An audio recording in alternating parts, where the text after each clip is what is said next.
First contact fallout. Captain Ilara Chen stood at the viewport of the diplomatic vessel Horizon, watching as the massive Galactic Conclave station grew larger against the backdrop of unfamiliar stars. 3 decades of radio signals, 5 years of cautious exchanges, and 18 months of preparation had led to this moment.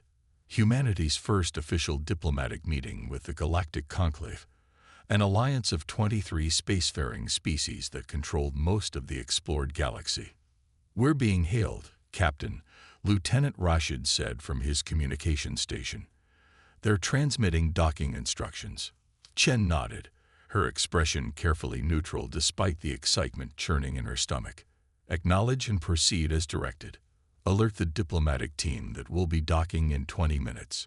As the Horizon approached the station, a sprawling construct of crystalline towers and gleaming metal that dwarfed even Earth's largest orbital habitats, Chen observed the other vessels docked or patrolling nearby. The technological gap was obvious. The Horizon, Earth's most advanced diplomatic vessel, looked primitive by comparison. "Remember," Chen addressed her bridge crew, "we're representatives of all humanity today. Whatever happens in those chambers will shape our species' future for generations." The diplomatic team assembled in the departure bay, 5 humans chosen to represent Earth's interests: Ambassador Helena Diaz, the chief negotiator; Dr. Ian Sorensen, xenobiologist; Commander James Wu, military advisor; Dr. Fatima Mbeki, technological specialist; and Raul Vega, cultural liaison. Chen would join them as the 6th member, representing Earth's Unified Space Command. "Nervous, Captain?" Ambassador Diaz asked as final preparations were made. "Cautiously optimistic," Chen replied with a tight smile. The preliminary communications seemed respectful enough. Diaz's expression darkened slightly. "Communications can be deceiving. Just be prepared for anything." The human delegation was escorted through the station by tall, willowy beings with iridescent skin. Alari, one of the Conclave's founding species. Chen noted everything as they walked.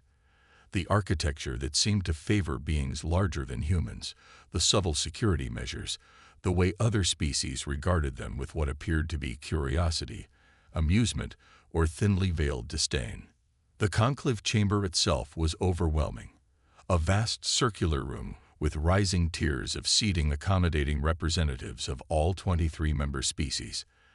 At the center, a floating platform awaited the human delegation.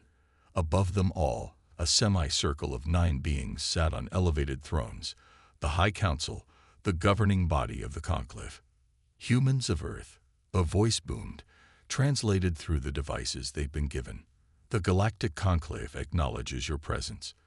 The speaker was a massive, ridge-backed being with 6 eyes arranged in a circle around its head. High Speaker Drav Kothar of the Valaki, Chen recognized from briefings. Ambassador Diaz stepped forward. "The United Earth Government extends its gratitude for this historic meeting. We come seeking peaceful relations and mutual cooperation." What followed was a ceremony of introductions, each council member acknowledging the human presence with varying degrees of formality.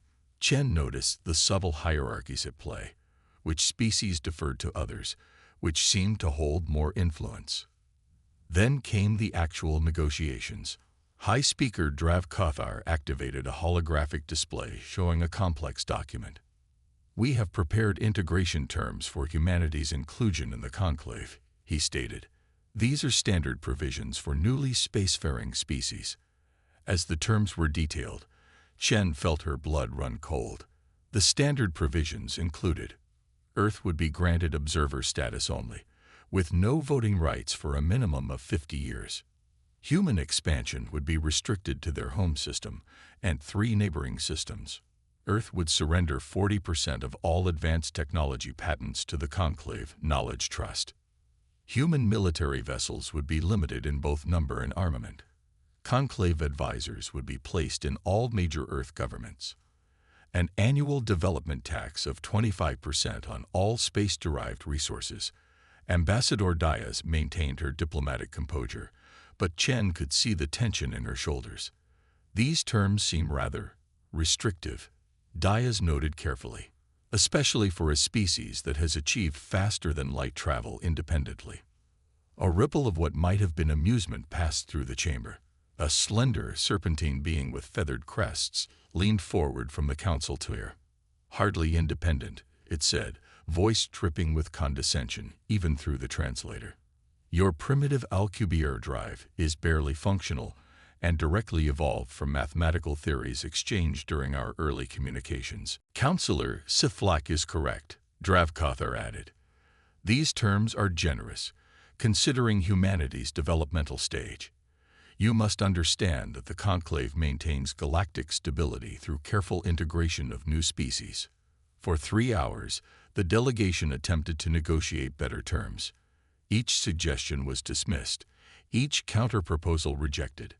Chen watched as the council members grew increasingly impatient with what they clearly viewed as human presumption.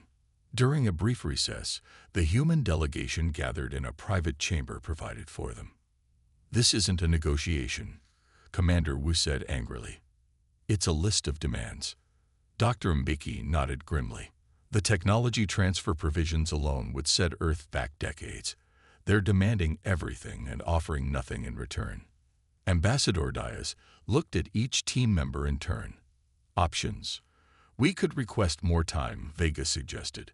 "Return to Earth for further consultation." "And appear weak," Wu countered. Dr. Sorensen, who had been quiet throughout, finally spoke. "There's something else at play here. I've been observing their body language, what little I can interpret. They're not just being condescending. They're testing us." Chen considered this. "Testing how we respond to pressure." "Exactly," Sorensen nodded. "They want to see if we'll fold, if we'll accept a subordinate position without resistance." A silence fell over the group as they realized the implications. This wasn't just about the current terms.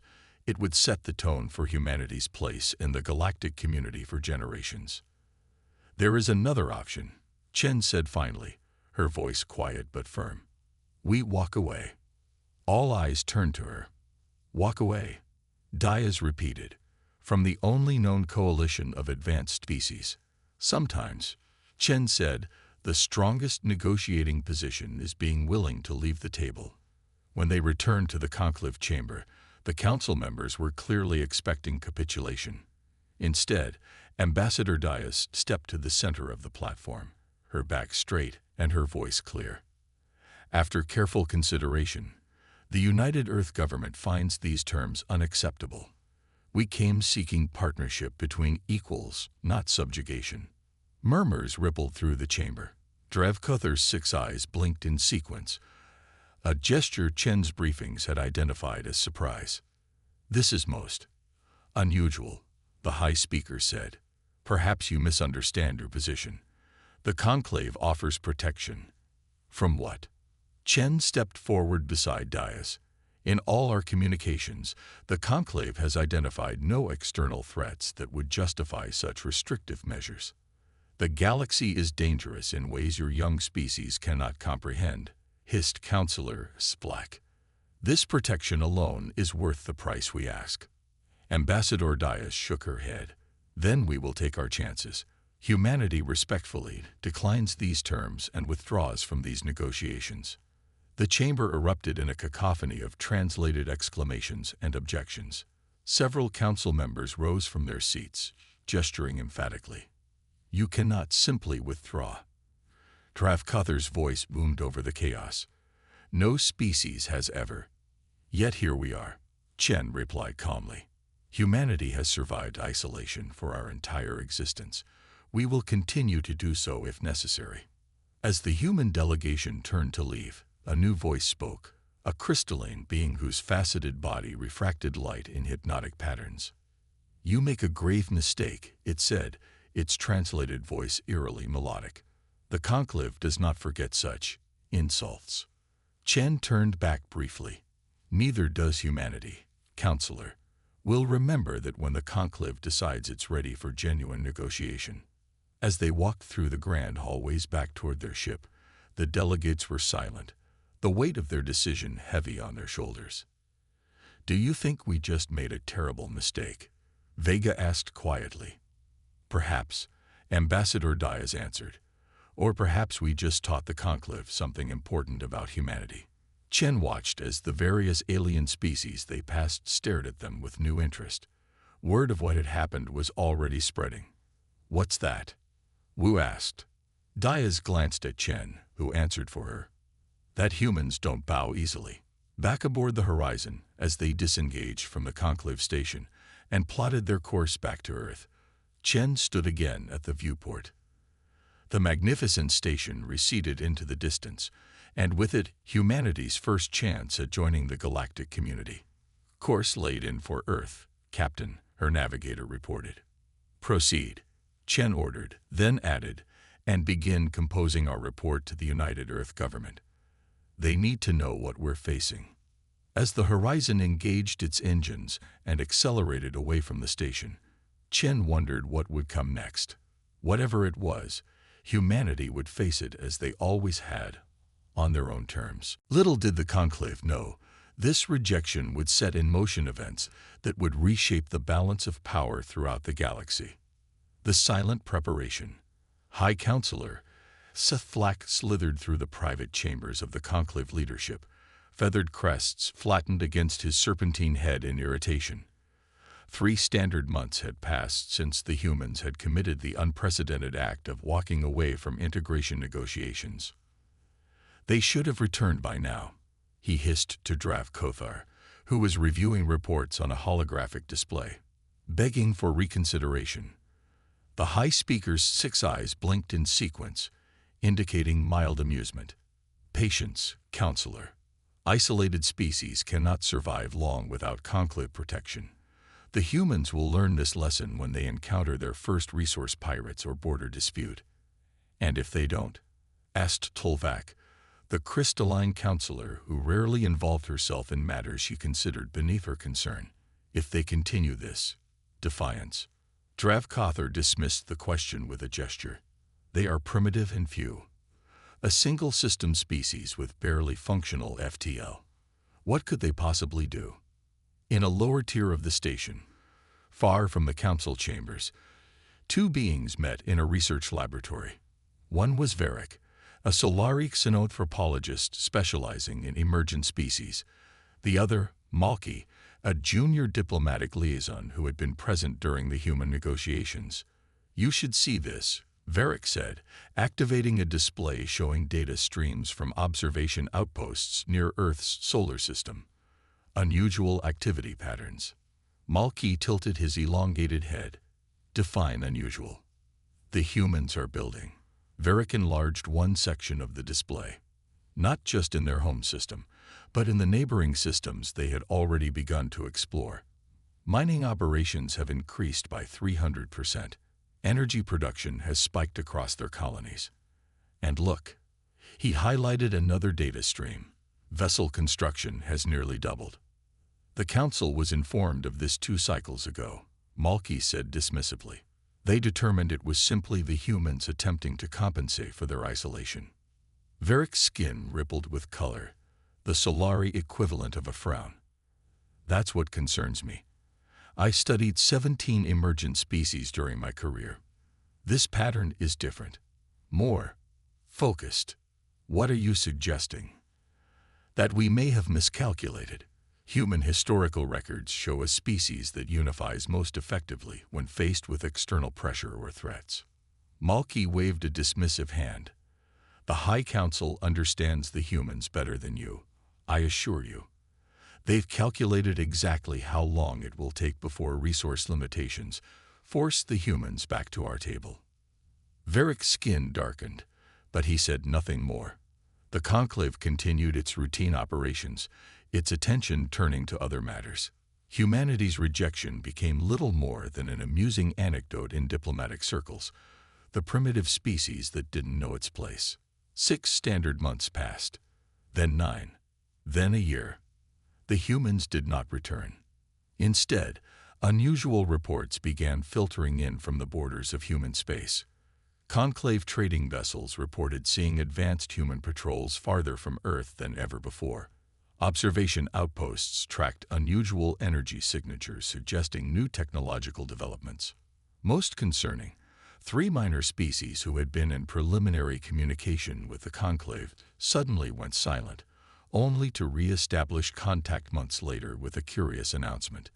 They had entered independent defensive pacts with humanity. Finally, High Speaker Drav Kothar could no longer ignore the reports piling up. He called an emergency session of the High Council. "These developments are unexpected," he admitted, as data streamed across the central display in the private council chamber. Unexpected. Sithflak's feathers bristled with agitation. "They're deliberately expanding their influence in direct defiance of conclave guidance." The crystalline counselor Tolvac glittered as she shifted position. "Perhaps we should consider that our approach was flawed. The integration terms offered were unusually restrictive, even by historical standards." "The terms were appropriate," Drav Kothar insisted. "All new species must learn their place in the established order. Yet this species seems unwilling to accept the place we assigned them," observed Zilor, the eldest of the counselors, a gaseous entity contained within an advanced environmental suit. "Fascinating." The debate continued until a junior aide interrupted, an almost unheard-of breach of protocol. The aide's membranes pulsed with anxiety as he delivered his message. "Researchers request immediate council attention. They've decoded transmissions from human space, something called Project Bulwark." When Varric was finally permitted to present his findings to the council, the xenoanthropologist's skin rippled with nervous color patterns. His research team had spent months analyzing intercepted communications from human space. "The humans have unified their efforts across their colonies in a way unprecedented in their history," he explained, displaying complex data models. "They've redirected 70% of their industrial capacity toward a single goal: defense." Images appeared in the central display: construction of massive orbital platforms around not just Earth, but all their colonies, new vessel designs significantly more advanced than what they had demonstrated just a year earlier, asteroid mining operations converting entire planetoids into what appeared to be military installations.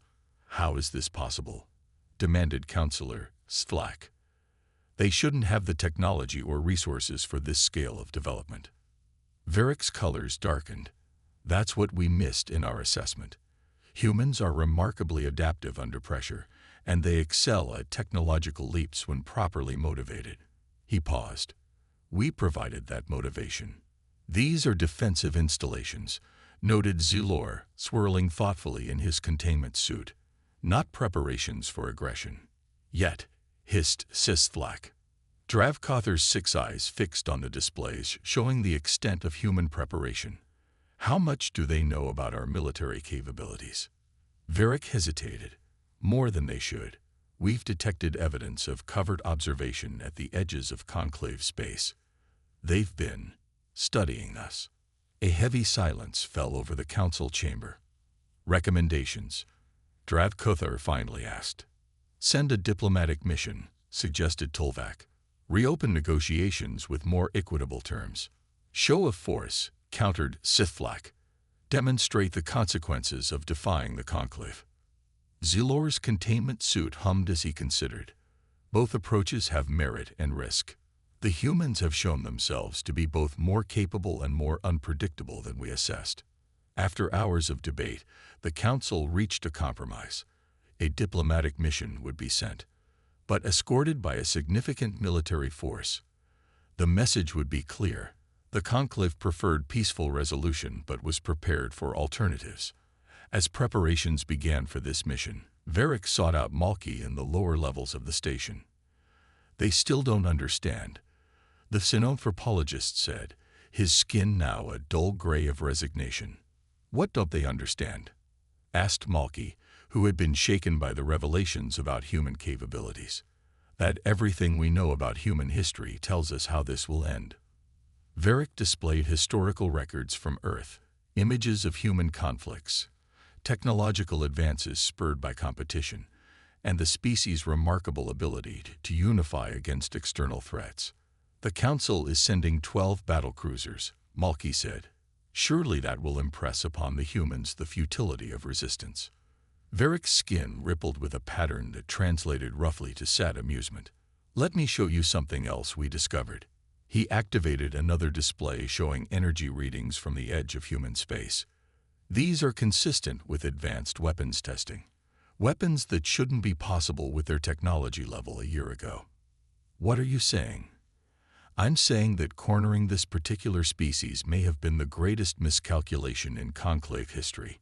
Varric's colors shifted to the deep blue of certainty. They're not preparing to surrender. They're preparing to ensure they never have to. As the diplomatic fleet prepared for departure, rumors spread through the Conclave station. Species that had dismissed humans as primitive now discussed them in hushed tones. Minor members of the Conclave, long chafing under the dominance of the founding species, watched developments with poorly concealed interest. In his private chambers, High Speaker Drav Kothar reviewed the final intelligence reports with growing concern. The humans had not only accelerated their technological development, but had done so with a singular focus that his species would have found impossible without centralized direction. How had they coordinated such efforts across their colonies without the rigid hierarchies common to most conclave species? How had they made such technological leaps without access to the conclave knowledge trusts?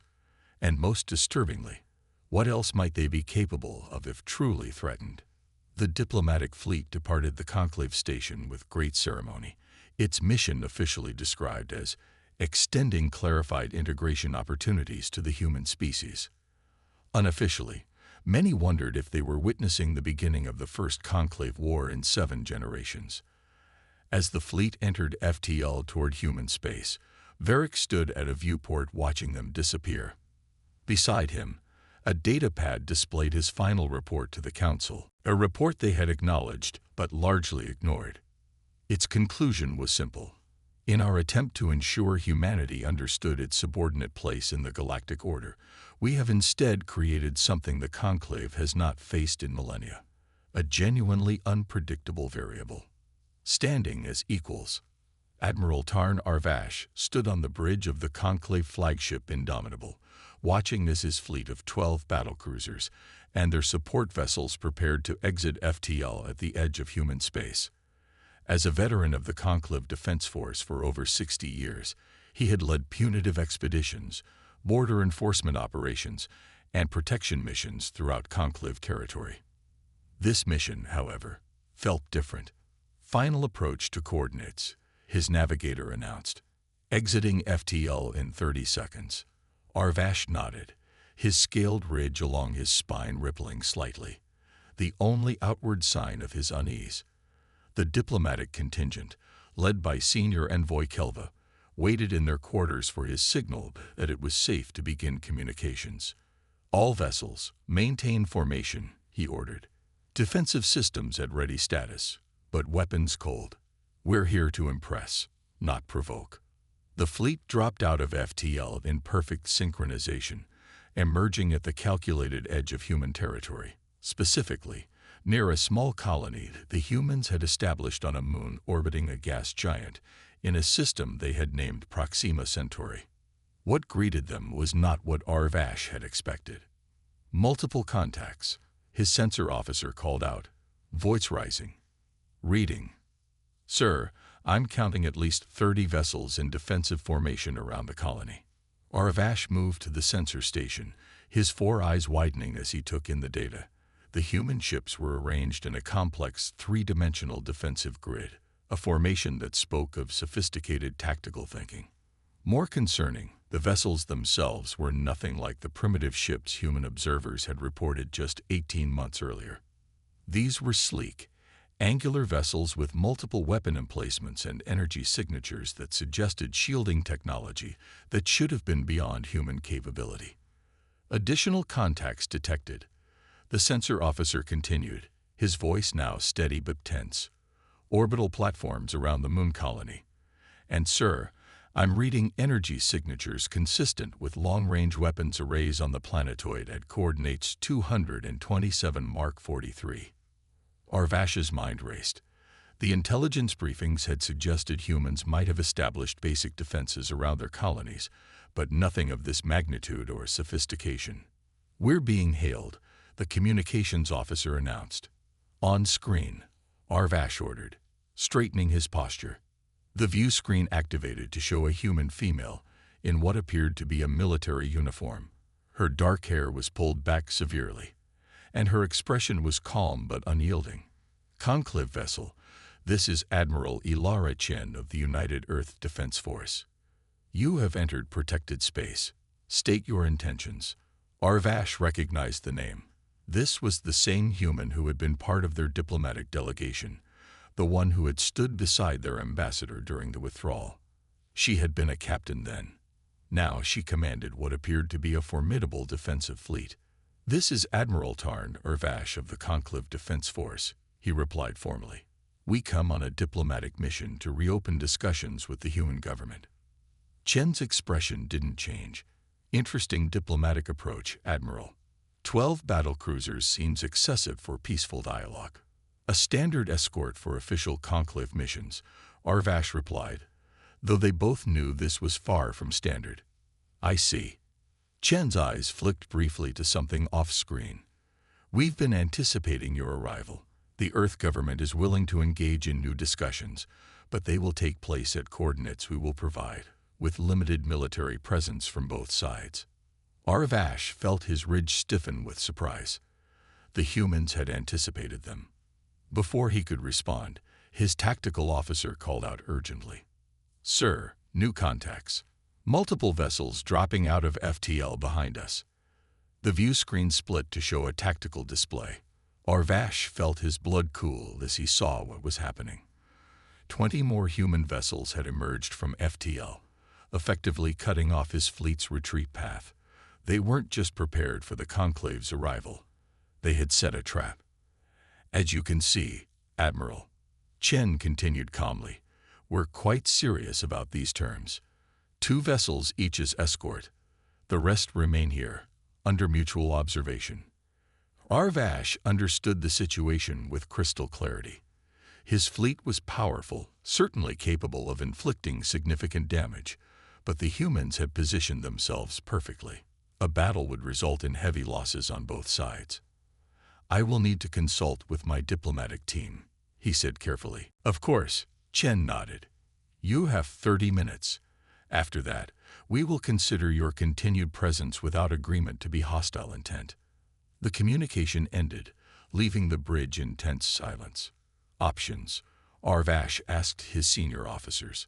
His tactical officer, a veteran like himself, spoke first. "Their positioning is impressive. They've clearly studied conclave battle tactics. A direct engagement would be costly. Can we break through their blockade if needed?" The officer hesitated. "Possibly, but not without significant losses. And sir, we're detecting unusual energy readings from several of their vessels. They may have weapons capabilities we haven't encountered before." Arvash made his decision. "Inform Envoy Kelva that we accept the human terms. 2 vessels will proceed to their coordinates. The rest will maintain position here." As preparations were made for the diplomatic meeting, Arvash reviewed the sensor data from the human fleet. The technological advancement was staggering. In 18 months, they had developed or revealed capabilities that should have taken decades. Senior Envoy Kelva, a trill with luminescent patterns flowing across her skin, joined him on the bridge. "This is highly irregular," she noted, her patterns flashing with irritation. "The Conclave does not negotiate under duress." "With respect, Envoy," Arvash replied, "I'm not certain we have much choice. Look at this." He showed her the data on the human vessels. Her patterns dimmed in surprise. "How is this possible?" "I believe we severely underestimated them," Arvash said simply. "The question now is what they want." The diplomatic meeting took place aboard a massive space station positioned at a neutral location between human and conclave space, a station that, alarmingly, hadn't existed in any conclave survey from even 6 months earlier. The humans had built it specifically for this encounter, a fact that wasn't lost on the conclave representatives. The human delegation was led by a familiar face, Ambassador Helena Diaz, who had walked away from the conclave table 18 months earlier. She was flanked by Admiral Chen and several other humans in both military and civilian attire. "Welcome," Diaz greeted them with formal courtesy. "We appreciate your willingness to engage in a more equitable dialogue." Envoy Kelva's luminescent patterns rippled with carefully controlled emotion. "The Conclave has reconsidered its approach to humanity's integration. We are prepared to offer more flexible terms." A slight smile touched Diaz's lips. "That's good to hear, but I believe there's been a misunderstanding. We're not here to discuss integration into the Conclave." A murmur passed through the Conclave delegation. "Then what is the purpose of these talks?" Kelva asked, her patterns now pulsing with confusion. "Alliance," Diaz replied simply. "Between equals." What followed was unlike any negotiation in recent Conclave history. The humans presented detailed terms of their own: mutual defense agreements, technology exchanges, trade partnerships, and cultural exchange programs. They weren't asking for admission to the Conclave. They were proposing a bilateral relationship outside its framework. When Kelva objected that such arrangements violated Conclave protocols for dealing with emergent species, Admiral Chen activated a holographic display showing the extent of human space and their defensive capabilities. "With respect, Envoy," Chen said, "these protocols were designed for truly emergent species. As you can see, humanity has moved beyond that classification. Through reckless acceleration of your development," argued one of the Conclave's scientific advisors. "Through necessity," countered a human scientist. "You left us little choice." As the negotiations continued, Admiral Arvash found himself increasingly impressed by what the humans had accomplished. They had taken the Conclave's rejection and turned it into fuel for unprecedented advancement. More than that, they had done so with a unity of purpose that many Conclave species struggle to achieve even after millennia of development. After 3 days of intense discussion, a preliminary agreement was reached, not the integration the Conclave had demanded, but a limited partnership that acknowledged humanity's independent status while establishing frameworks for cooperation in specific areas. As the delegations prepared to depart, Admiral Arvash found himself alone with Admiral Chen in a viewing area overlooking the station's docking bay. "Your species has accomplished something remarkable," he acknowledged. "Many on the council believed you would crumble in isolation." Chen's expression remained neutral, but her eyes held a hint of pride. "Humanity has always been at its best when challenged. Your council did us a favor, in a way. A favor that nearly led to conflict," Arvash noted grimly. "Would it have?" Chen asked, turning to face him directly. "If we had revealed our full capabilities, would the Conclave have actually attacked?" The question hung in the air between them. Arvash considered his answer carefully. "I believe the Conclave would have reconsidered its approach once the true situation became clear," he said finally. "We are not eager for war, despite what our initial posture might suggest." Chen nodded slowly. "That's encouraging to hear, because there's something you should know." She activated a small holographic projector on her wrist, showing the stellar map. "These red markers represent human outposts and colonies. The blue represent our current defensive capabilities." Arvash studied the display, his ridge stiffening in surprise. The human presence was far more extensive than the Conclave had realized, their defensive network more comprehensive. "You've been concealing your true extent," he said, a statement rather than a question. "Let's call it a contingency plan," Chen replied, deactivating the display.